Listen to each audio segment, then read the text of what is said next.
Welcome in, everybody, to another episode of the TPT Podcast. The TPT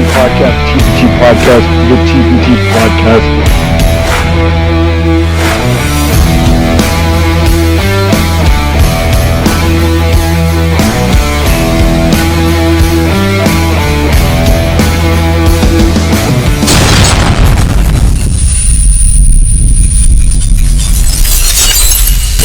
Everybody to another episode of the TPT Podcast. Today we have a big time guest, one of the biggest Vikings fans I know going into this Vikings Chiefs game. We're here with my buddy Dustin Klug. Dustin, how you doing, man? We're doing good. How are you? Doing well, man. It's great to have you on this podcast. As you know, it's a big week for the Chiefs. Going into Minnesota versus the Minnesota Vikings. And you're one of my good friends. A lot of people around me are Vikings fans because obviously I'm originally from Minnesota. So tell the people here how you kind of became a Vikings fan and your fandom of the Vikings, because it's pretty interesting. Yeah, so the way I became a Vikings fan is not a traditional way that most people would be a Vikings fan. You know, some people are born in Minnesota and, just a Vikings fan that way. I was born on the other side of the river there, the Mississippi, in Wisconsin.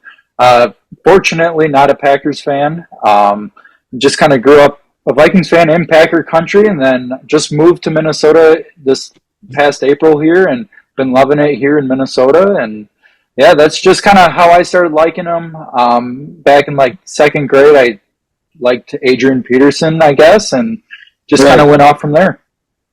Yeah, and, you're starting to see a lot of people. You're one of the bigger guys on, TikTok and Instagram that represents the Vikings kingdom. So, obviously, this is huge having you on here and your knowledge of the Vikings and kind of what's been going on with the Vikings. And going from last year, as we kind of dive into this, the Vikings is, I can remember my brother, he's a big Vikings fan. Every game was just like an absolute, just crazy ending. They ended up winning a lot of games last year. This year it's kind of started out slow. So what has kind of been the transition from last year, what's going on, and this year? What do you think is, kind of the reason for some of these early losses and some of the mistakes early on?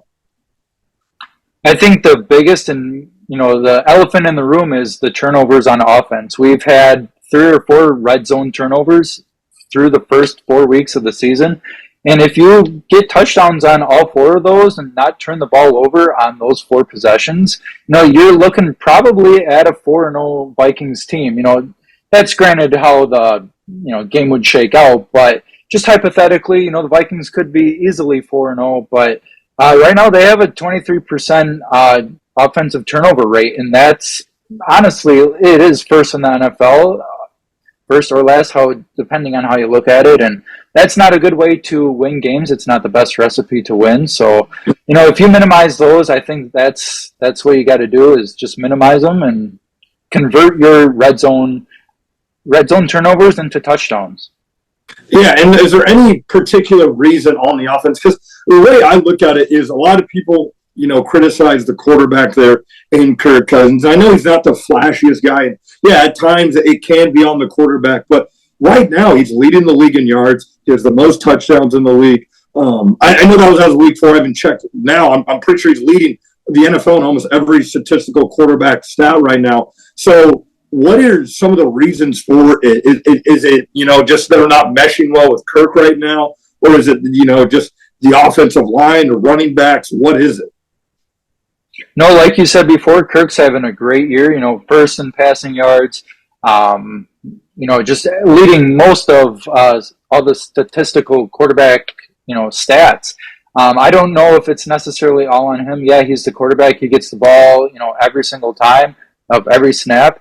But it's a plethora of, different options, whether that's poor offensive line play, wide receivers aren't on the same page, TJ Hawkinson fumbling, there's a lot of different things that go into it, but the major thing is the turnovers. Play calling is also a thing. So it's a little steps into working on, not turning the ball over, being on the same page, stuff like that. So I think that's basically what it is.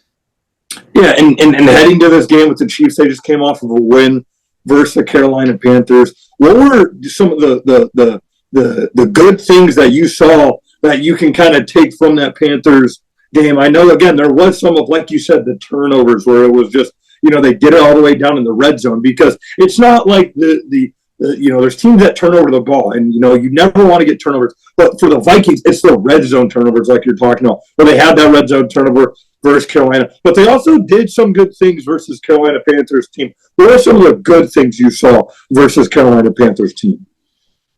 I think the first thing that stands out is probably their defense. Yeah, you're going against Bryce Young and not a good offense in general, but I think it was a good step in the right direction with that defense. Harrison Smith at age 34 having a career game with 3 sacks, a couple pass breakups, just, all around a great performance by the defense in general. DJ Wanham, a fumble recovery for a touchdown. That really swung the whole momentum of the game. It's the defense that's really shaken out. A night and day difference from last year with Ed Donatel, when everything was just kind of a keep everything in front of you defense. Don't get beat deep. Just keep everything in front. Brian Flores, he's bringing blitzes. He's blitzing 40% of the time. Josh Metellus and Harrison Smith have been the top 2 safeties, not being in coverage but blitzing, the whole time. And it's a good thing to see, but Marcus Davenport, when he's back in the lineup, not with his ankle injury, it's nice to see him out there as well, creating pressure, tackles for loss, stuff like that. Yeah, and so the defense again has been kind of the focal point of talk around Minnesota. Do you think that you have guys on offense? What really is what I'm thinking. You have guys on offense. You have all pro guys all around on offense. Is the defense the number one thing heading into this week versus the Chiefs, or is it other areas where that's kind of the number one thing you have to kind of key in on if you're the Kansas City Chiefs also, but you really have to be on your P's and Q's if you're the Minnesota Vikings? Well, not saying that this defense is top 15 or anything like that, but they're making improvements. Right. They will make plays. If your opponent, going against the Vikings, I think obviously the number one thing is stopping Justin Jefferson, slowing down that offense. You're never going to truly stop Jefferson, maybe once a game by a random team, but it's, you're going to game plan around Justin Jefferson and that offense. The defense will create mismatches with Brian Flores, but it's not the same defense as last year, as we talked about. So just keeping that offense, if you can limit that offense to, 20 points, it's going to be a good game then. Yeah, and that's something I was going to ask is you have a guy, Justin Jefferson, the best in the league, one of the better receivers we've seen in a very, very, very long time. If you're the Kansas City Chiefs, how do you slow down a guy like Justin Jefferson? I think you kind of do what the Packers do, and every other team is kind of honing in on is try to double, triple team him. If you do that, you're gonna also leave other guys open like a Jordan Addison, a KJ Osborne, a TJ Hawkinson. So it's kind of pick your poison. But if you're going to double Jefferson, that leaves other guys open. And if you don't do that, he's still going to get open either way. You just got to try to slow him down. You can never truly stop him. Kind of like with the Kansas City Chiefs and Travis Kelce. You're never going to truly stop Travis Kelce. You're going to just try to slow him down. Yeah, and I think that's going to be one of the bigger things for this Kansas City Chiefs team is trying to slow down a guy like Justin Jefferson. If you want to go, again, a zone on him and try to just have a guy in that area at all times and kind of have a guy shouting, or if you want to go to man and literally just have to double team him, almost triple team him at times. But then that's when you kind of create problems and you have guys like TJ Hawkinson who gets open. And, Steve Spagnuolo has always been a type defensive coordinator, kind of like a Bill Belichick. He always tries to take away your first option. So who do you think, if it's not Justin Jefferson this week, who do you think's a guy that maybe isn't getting enough love, but kind of can be this X factor in this game versus the Kansas City Chiefs if Justin Jefferson is not this guy that can just go to every down versus Kansas City? Now, I didn't necessarily do my homework on this, but the Kansas City Chiefs, I don't know how good their run defense is, but I think this could be a good breakout game for Alexander Mattison and Cam Akers. That double-headed trio, Madison had a really good game this last Sunday against the Panthers. He rushed for 80, 90 yards. And that Panthers defense is no joke. It's a good unit. And the Chiefs, I think they're a pretty good unit as well. Some leaky areas, but with Chris Jones up the middle, it's going to be hard to get it going. But once you do, I think Alexander Madison / Cam Akers is probably your best option as well. KJ Osborne sometimes, Jordan Addison as well in the red zone.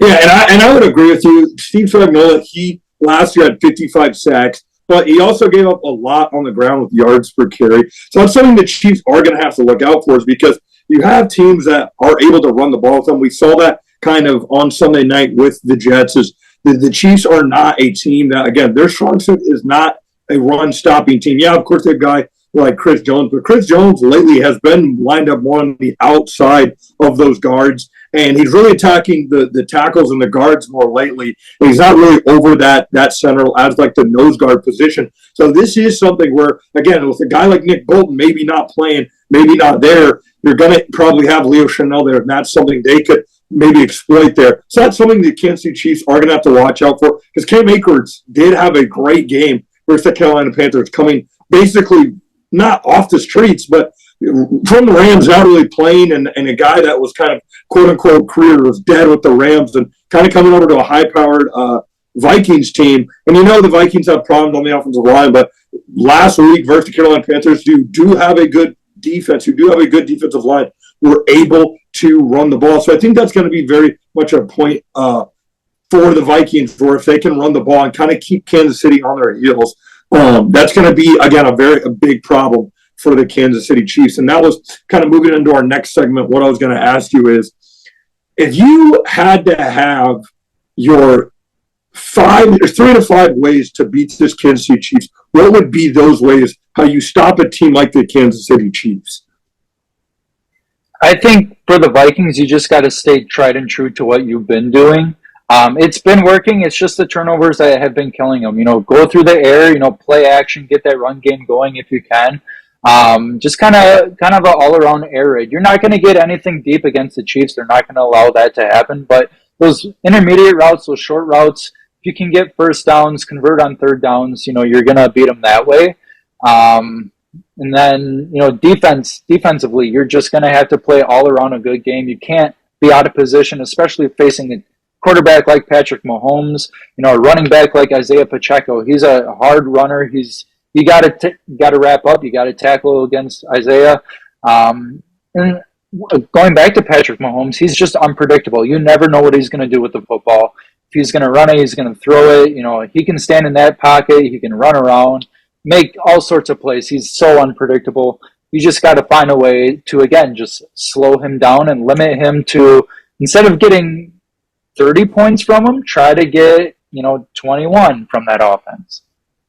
Yeah, and I think that's the biggest thing is right now the Kansas City Chiefs have, they played a Bears team, and of course they put up those 40 points, but right now it's kind of been, if you can slow down a guy like Kelsey, and that's one of my main concerns of Brian Flores, and a lot of people in the Chiefs kingdom are, even me, I wish I could go into this Vikings game saying, they could win by 21 or more points like that, just because the Vikings are struggling. Yeah, the Chiefs, if they can get out to early lead, they can end up winning and get this game by 10 or 7 or something like that. But again, this is a Vikings team who has a guy like Brian Flores, who's played against the Chiefs when he was with Miami as a coach there. He played against the Chiefs a lot when he was with New England. So he's going to have a good game plan for a guy like Mahomes. And I think if, we're kind of picking each other's brains on, game planning for each team, it's, you really do have to try to stop the Kansas City Chiefs with their big plays. And the Kansas City Chiefs so far have not been a big play team down the field.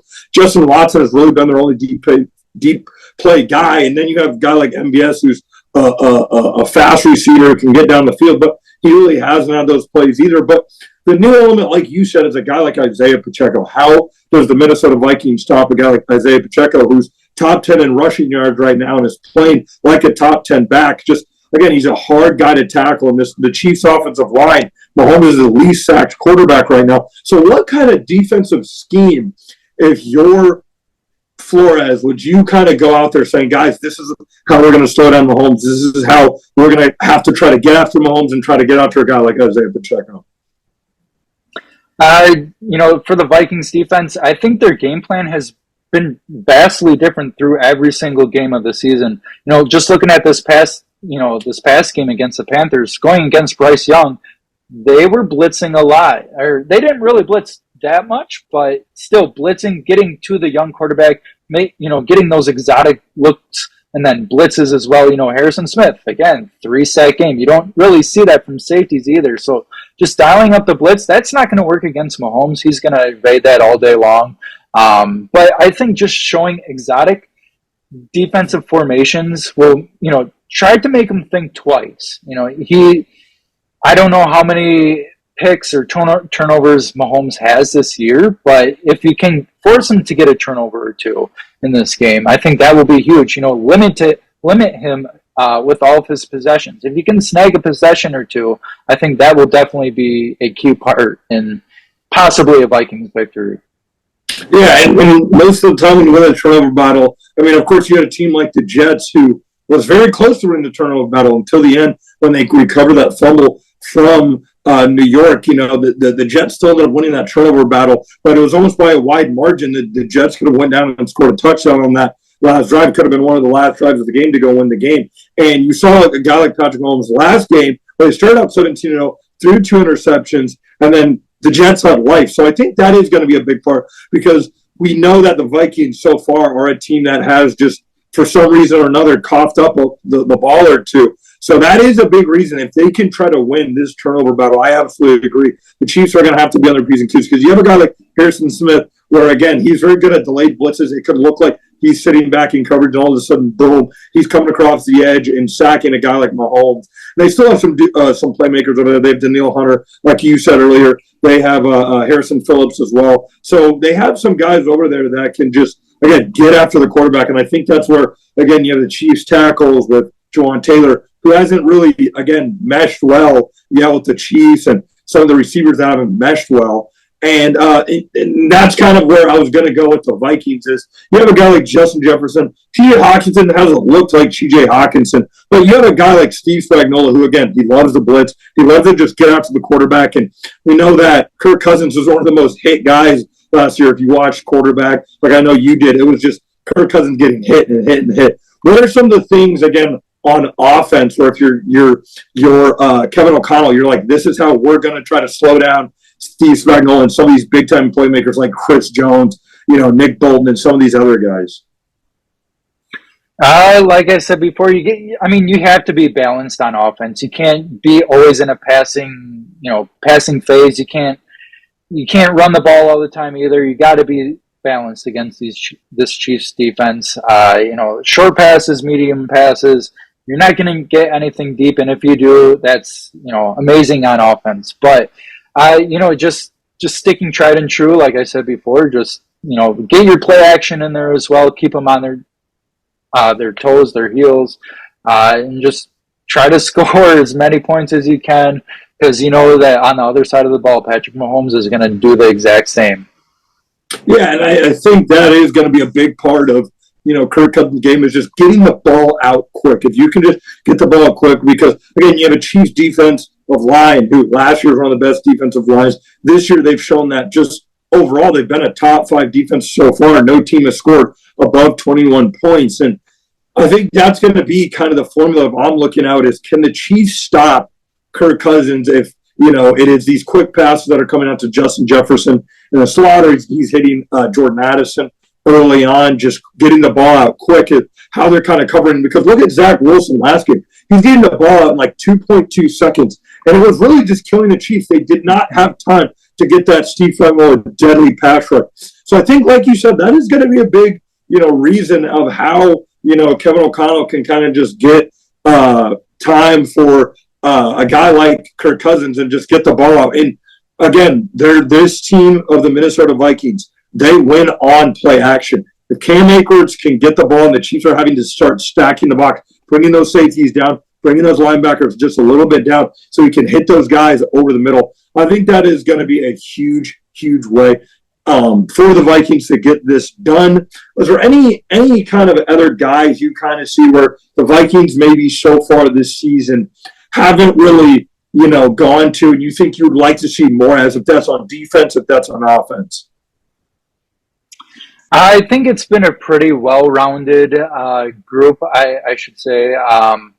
The corners are going to have a tough time. It's really, the Vikings corners are probably one of the youngest in the league. There's no true vet in that room besides Byron Murphy, which he came over from the Cardinals this past year. And, he's a solid corner, but, everybody else is either in their second or first year. Whether you have a Caleb Evans, Mekhi Blackman, Andrew Booth is kind of looking like, a bust. He hasn't really played too much, but it's a young cornerback room, so they're really going to have to learn against Patrick Mahomes. That's probably going to be their toughest test of the season by far.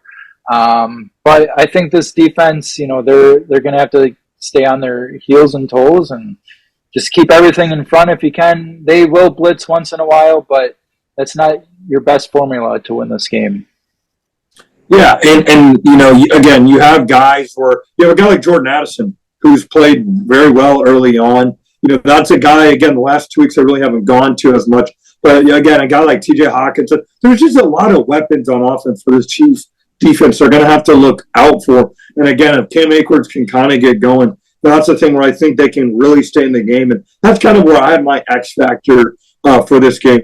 Who is your number one X factor for this Viking squad? And who's your number one guy to watch as a Vikings fan going up against? If it's not Kelsey, kind of just a guy on the Kansas City Chiefs are kind of like, we got to watch out for that guy.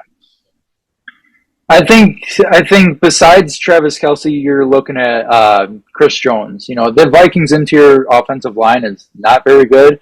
And we all know Ed Ingram, he is not the best guard in the world. So right. With the signing of Dalton Reisner, you're hoping that he gets some looks on offense. If Ed Ingram is struggling early, you're putting in Dalton Reisner as soon as possible. You got to slow down Chris Jones, that pass rush. When you have two solid tackles and Brian O'Neill and Christian Darrisaw, you're just worried about your interior offensive line, and that's where Jones spends most of his time, is on the interior. So you're really going to have to slow him down as much as possible. Yeah, and then who would you say on the Vikings side is maybe a guy, if it's not Justin Jefferson, the guy who the Chiefs really just have to zone in on for this Vikings squad? If they're going to go with the game plan of doubling Justin Jefferson, you're going to have to look out for KJ Osborne / Jordan Addison. They're kind of like a 1A, 1B, but they're both not, a number one wide receiver. They're kind of like a 2A, 2B. But you're going to have to look out for them. They're really good at creating space. Jordan Addison is a great route runner. You're going to keep everything in front of you if you're a Chiefs corner. Yeah, and again, those are some of the times where, again, you see a guy like Steve Sarknola where he takes away their best option, and then you have a guy where he kind of just has himself a game. In the past, it's been Gabe Davis for the Buffalo Bills in that big playoff game a couple years ago, and in the past, it's been T. Higgins for the Bengals. He always likes to take away that first option. So I agree with you. Jordan Addison is going to be the guy I'm personally watching. Justin Jefferson, people are always watching Justin Jefferson, so that's without saying kind of like Travis Kelsey. But, you have a guy in Jordan Addison who can stretch the field, and that's something, if Kirk Cousins has time, the Kansas City Chiefs look out for. As we move on here to the TPT podcast, before we get out of here soon, Dustin, you've been a Vikings fan for a very long time. You've been to a lot of games. I'm sure you're going to try to make it to this Chiefs-Vikings game here in Minnesota. What are some of your favorite memories at a Vikings game? Or what is your favorite memory at like a Vikings game that you can remember? You're like, man, that game I went to was just absolutely wild. I think the easiest one for me is the Vikings and Bills game last year in Buffalo. That was the game of the year, I think. And, you have the catch of the year as well with Justin Jefferson. Right, yeah. I even got that on video. So one of the best games, if not the best game I have ever witnessed live in person. Yeah, that game I can remember. I was just getting done watching the Chiefs game, and obviously my brother, he's a big Vikings fan. And I remember turning that one on, and it was just absolutely crazy. I remember seeing Josh Allen fumble the ball, and I remember after the game listening to Paul Allen on the call go absolute wild. So that was absolutely a phenomenal game, and hopefully the Vikings can create more games like that this season. How, in a whole, do you see if they can, this Vikings team turning around this season before we get your final prediction for this Chiefs game? Starting off 1-3 is, like we both know, that's not a great start for any team. Right. But in a weak NFC, I think that the Vikings, they could still make it to the playoffs. I don't know about winning the division, but anything could happen. You just, like I said before, stay tried and true to what you're doing on offense and defense. You're not going to get into week 10 with still turning the ball over every single drive. Right. You're going to find ways to secure the football. You're going to find ways to win. We have a tough stretch coming up, but after that, it's a pretty lackluster schedule, and you can find ways to win against a lot of, I won't say crappy NFC teams, but teams that you should be able to win against and rack up some wins that way. Yeah, and I do think this is a team where, again, the Vikings, like you said, I had them winning the division. Obviously, I don't know if that's still something they can do. But just, again, a team like Detroit, who just feels like it's kind of just their year to just win that division. They haven't won it since Nom, it feels like. So they just haven't won it in a very, very long time. So I just feel like this is kind of the in the swing of just how the Vikings can kind of just, again, if they can get hot, sneak in at 9 wins. We've seen crazier things happen where I can remember 2015 where the Chiefs started out 1-5 and ended up winning 10 straight games and, being like a 3rd seed in the AFC. So in the NFC, again, when you have teams that have also started out slow, I think this is a team that can end up making the playoffs. And there's a couple of teams around the NFL who are kind of in the same predicament. Who are some of the other teams you think right now that you like as a sleeper team and a team that you think is just going to be that team later on we can see deep into the playoffs? I don't know if I would consider them a sleeper team because they're 3-4-0 right, or 4-0 right now, and it's the 49ers. They're with Brock Purdy. Everybody thought, maybe is he a one-hit wonder? Is he, what can Brock Purdy be? Right. After signing Sam Darnold, they didn't know if he was ready for the season. They racked up those wins with Brock Purdy. I think if that team can stay healthy, they're probably the most well-rounded team in the NFL. And, like I said, if they can stay healthy, they're going to make it to the Super Bowl. AFC-wise, the Bills are rolling. The Chiefs, if they can stay on track, stay healthy, Patrick Mahomes, if he can stay healthy, they're going to be back in the Super Bowl as well. Flown back to the NFC, I don't know if the Eagles will be there again. Yeah, they're undefeated, but they've looked pretty sloppy as well this year. Right. There's definitely games that they could have dropped, but they found ways to win. If you're a team going against the Eagles and you're the Commanders going in overtime, you don't make mistakes, you're gonna beat the Eagles. They're a beatable team. Not saying that they suck or anything, but you can find ways to beat them. And that goes with pretty much almost all the teams that are undefeated as well. The toughest ones are probably the Bills and 49ers, but I think it's a wide open race in the NFC. AFC, you have Bills and pretty much Chiefs as your contenders. Yeah, and the last one here on the TBT podcast before we wrap it up is you have this rookie class right now. Who are some of the guys from this rookie class that you're just like, these 3 guys right here are absolutely performing at a level, so there's some guys right now I did not think would be as good. I know there's been some criticism. CJ Stroud, I will 100% sit here and think the past with Ohio State quarterbacks, I did not think he was going to perform at the level he is, but he's absolutely playing phenomenal right now. Who are like the 3 rookies you look at right now, and you're saying those 3 guys right now, they're playing top-tier NFL football? Yeah, I think, like you said, CJ Stroud, I think he's getting overlooked by a lot of people just because he's on a Texans team that, is not a well-rounded team, so they're not, putting up the stats, putting up, everything, building up the wins, stuff like that. But CJ Stroud is definitely one of those guys. I'm going to go with one of my guys in Ivan Pace. He's not filling the stat sheet, but he is making impact plays on that Vikings defense. Right. He's a big-time blitzer, big-time run stuffer. So, that's somebody that you got to watch out for. And then staying in the NFC North, on the lines, Brian Branch, I think he's doing really well. There's a lot of guys that I am forgetting as well, but I think those three guys are, either making a big impact or, they're just on the right team. Yeah, I absolutely agree with you. CJ Stroud playing at such a high level. Again, you mentioned two guys that really aren't getting the love like some of these other rookies are because they're not the biggest names. But like you said, a guy like Ivan Pace, Chiefs are going to have to watch out for him. A great player at Cincinnati. He's doing absolutely phenomenal. Then you have Brian Branch, who's playing great football for the Detroit Lions. I love all those options for those rookies. All right, guys, as we get out of here, Dustin, tell everyone where they can follow you, where they can find you on Instagram, TikTok, Twitter, whatever we're going to do. We know you post the best Vikings content, not just Vikings content. You go live about every Sunday. You're on there talking about the game as you're watching all these games. We know you just love NFL football in general. So tell everyone where they can find you on your social medias. The main one that you guys should follow on is TikTok. It's just at That Vikings Fan. You can follow me on there. I have 16,000 followers. You guys can add to it. Twitter, That Vikings Fan #2. That's my backup account. I'm only on that one now. And then Instagram, That Vikings Fan as well. You can follow me over there.